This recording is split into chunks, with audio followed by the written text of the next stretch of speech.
Hello friends, welcome back to my channel. Now in today's video, we are going to look at how to prototype a machine learning model with Gradio and Docker. Now in the past, I've done a video where I used Streamlit to prototype a machine learning model, but another tool exists for doing the same task, and that is using the tool Gradio. So this also provides a very simple framework to build an interactive UI for an application. So it doesn't matter whether it's machine learning or any other application, you can use Gradio just like Streamlit to prototype it. Now in the past, if you have a simple model or an application and you want to create a UI for it, you have to write HTML code, CSS, JavaScript and stuff like that. But that takes a lot of expertise and a lot of coding to generate that. So that's why these packages exist, to help you to get a simple interactive UI for your model or for your application. So first, you will have our code in Python, and then we will package it using Gradio. And then from there, you will package the application of that machine learning model in the Gradio form with Docker. Once you package it with Docker, you can do anything else with it. If you want to deploy it to Kubernetes, you can do it. If you want to share the Docker image with other friends or team members, you can also do that. So from there, it's really up to you how you want to deploy it. By the way, like, comment, and subscribe to my channel for more videos like this. Let's get into it. Okay, so this is our repository called ML Gradio App, and has the files that we need for this implementation in there. You have a Dockerfile, you have a README, an app.py, which has our model, and requirements.txt, which contains all the packages that we need for this particular model. For some requirements, we need Python, we need Gradio package, of course, and then we need Docker. Install Docker in your system. It's pretty easy. Just go to your browser and type install Docker. I'm currently on an Ubuntu system, so I would pick the first one and follow the link, and you will see for all the systems that you may have, you can install Docker. If you're on Windows or Mac OS, then you have to install Docker Desktop. I already have Docker installed. By the way, I have the same code that's on the GitHub repository in my local directory here. I've cloned it. I'm going to use Visual Studio Code, so let's write code dot. This is my Visual Studio Code with the exact same contents as the GitHub repo. Now, when I check my Docker version, you can see it's installed already. So that's my Docker version 28.1.1 on my Ubuntu system. Clear the screen. Now you can just follow the README over here in order to do the entire project. Before I do that, let's go to some of the files. First, let's look at the app.py. This is our app.py file. Now to import Gradio in your Python code, you use import Gradio. Every other packages that you need for your modeling, you import all of them.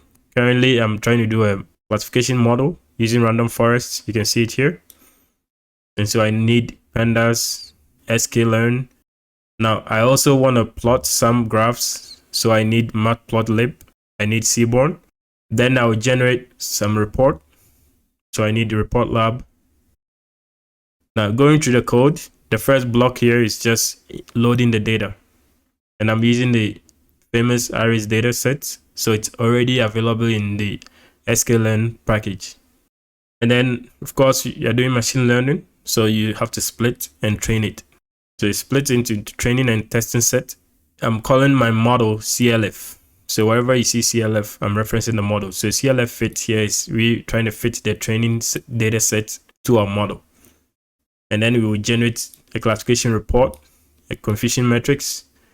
We also generate accuracy score. And then we generate a model summary right here. The length of the training and testing set and accuracy. Then our next function is we're trying to do some predictions. And then we want to plot our confusion matrix in the form of a heat map. Even though you have the confusion matrix here, we want it to look a bit nicer. So I wrote a function here that is going to take the confusion matrix, which is conf matrix here, and then make it look a little nicer, in a graph form. You need to adjust the size or the dimension of the graph, and that's basically what these values and functions here are doing. All right, so one of the things we can also generate with our model is the feature importance. So just reference the model name, CLF, as we gave it earlier, dot feature underscore importances underscore, and that should give you the feature importance. Now for that, we also want to plot it. Now for the feature importance, we are using bar graph. So you see the kind here is bar H. And then this is for generating report. Now it's quite simple to follow. We are going to generate a report that includes the confusion matrix plot, the feature importance plot. In order to generate the report, you first create a canvas. It's like trying to paint a picture.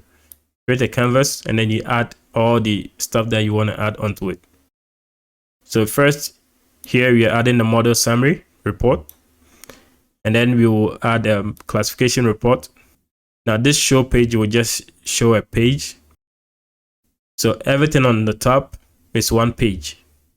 And then you see plots for different images, mainly the confusion matrix and the feature importance plot. You see another show plot, so that means these two plots will be on the next page. You save it and we return that PDF path. So we can be able to download that PDF. For the Gradio UI, this first here creates a block or title block. Now the title block is the same as, let's say you open Ubuntu, Docker Ubuntu, this thing you see on the title bar, that's what we are trying to create with that first block here. And then we create Markdown with Iris classifier Gradio App. This will just be the title inside the page. So if you take this, we can consider this as our title page. Next, you will see a markdown of the accuracy score. And then you see width functions here. What this does is it creates tabs. All of this is one tab. This is one tab. This is another. This is another. This is another. So there is 1, 2, 3, 4, 5 tabs.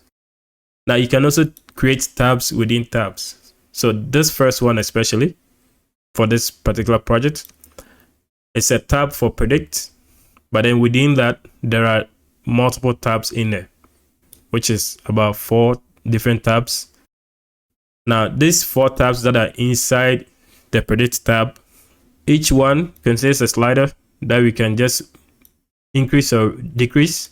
Of course, because we are increasing and decreasing, it has a minimum value and then it has a maximum value. And then we will use the predict button to predict. This is the button for predict. And then whatever output we get will be shown in this predict text box. And then the other tabs, we have a classification report tab, we have the confusion matrix tab, the feature importance tab, and then we have a download PDF report tab. And then this is just a command to launch the app. Next, of course, we imported a lot of packages here or libraries here. So if you go to your requirements.txt, you have the Gradio, Scikit-learn, Pandas, Matplotlib, Seaborn, and ReportLab.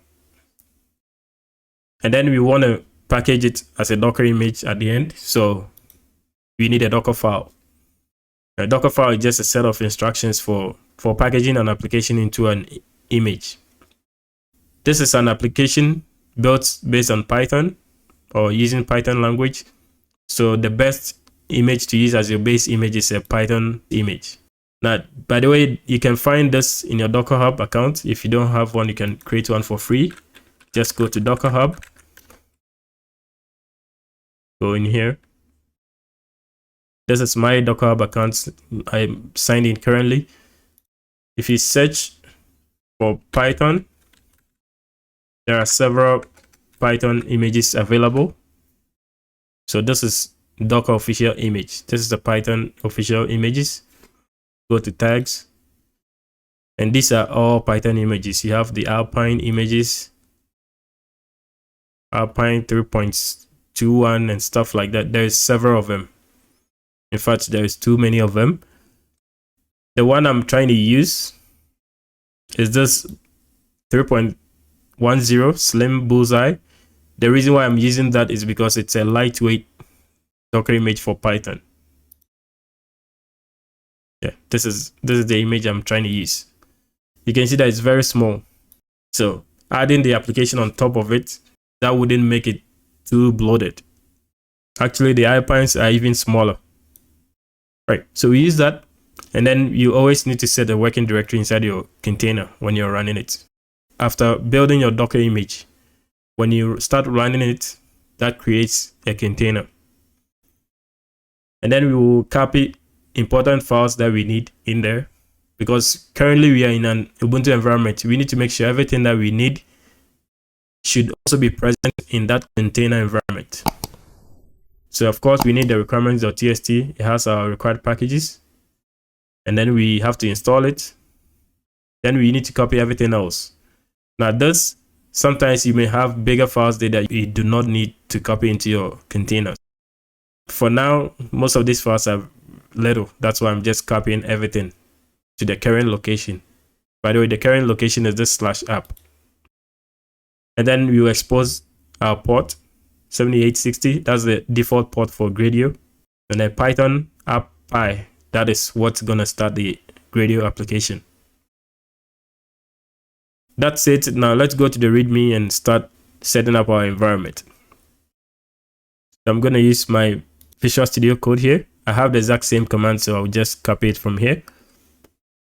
First, make sure you have your system updated. Okay, that's updated. Make sure Python is installed. If you don't have Python installed, just copy this command and run it. So you see that it's already installed. Now I want to isolate the project from my local Python environment. So I'll create a virtual environment for this. Creating a Python virtual environment, you use the command like this here. Now this will create a virtual environment and give it the name VNV. The second one here is the name of the virtual environment that we're going to create. Press enter, and that should create a VNV directory right there. Now this VNV directory, if you go in there, you see binary files for Python environment.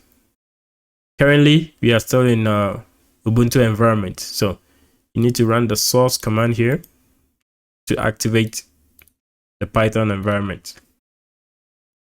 Now you see VNV here. That means we are currently inside this Python virtual environment. We can install our requirement.txt. By the way, it has the exact same files like earlier. Press enter. Okay, so installation is done. Clear the screen. Now with installation done, we can run this Python app.py. By the way, app.py is the name of our application. So we are basically trying to run that. So run this. And you can see you have 000.7860. Now this means it's open to any IP address. But since we are on our local machine, you can go to your browser and type localhost 7860. Press enter, and that is your application right there. It looks quite nice too, similar to the Streamlit. And these are the 5 tabs that I talked about earlier. This is the markdown title.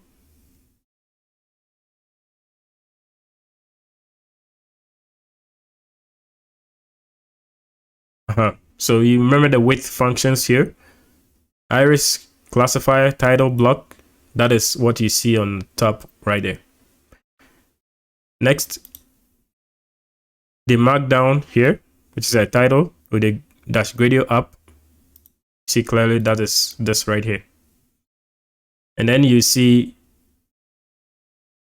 the accuracy score also as a markdown right underneath that. And that is clearly this one. Next is the tab, the 5 different tabs, and those are right here. We have 1, 2, 3, 4, 5. Under predict, there are other tabs in there. Predict, we have 4 different tabs in there, and they all have sliders. Let's check this. So this is predict, this is one slider, this is another, and then these are all 4 of them. And the slider is such that you can move it up and down because we set minimum and a maximum. Something like this. And then you see that we have a predict button there and an output box for predict. So when you move the slider and you see the predict output box here, and this is the button predict. If you click on this, that should predict the type of flower it is, which is Virginica in this case. Right, so that's for the first tab. And then we have classification report, confusion metrics, feature importance. These are plots, and then how to download the PDF report. So for that, just click on the tab. There's a classification report with F1 score, recall, precision, support, accuracy score, and stuff like that. So confusion metrics, you need to click generate report, and that should show your confusion metrics right there. Pretty nice. You can click here to also make it big or full screen, or download it using this button. And then you have feature importance, generate plot, and this is your feature importance. And then for the download PDF report, click here, generate PDF, and that should generate a link that you can easily download. Click on this and that should be downloaded. This is your report. This is the first page and that's your second page. Now remember, the graphs were on the second page. You go to the app.py right here. I mentioned earlier that everything before this will be on the first page, and everything after that, or everything before the next show page, will be on the next page. And that is just these 2 graphs. So that's why you see 2 graphs on the second page and the writings on the first page. So you see that we have a simple UI that is easily navigable. And so, by the way, if you're running this in a cloud, just pick the public IP address and open this port number and then use this link to show it. In the next step, you will look at how to package this application using the Dockerfile into a Docker image. I'll use Ctrl+C to exit out of this terminal to stop the application. So go back here and close this. When I refresh this, see that it's gone off. Okay, so now we want to build our application and run it using Docker. And already I showed you the Docker file that we have, same as what's on the GitHub repository. So we will use these instructions to build our Docker image.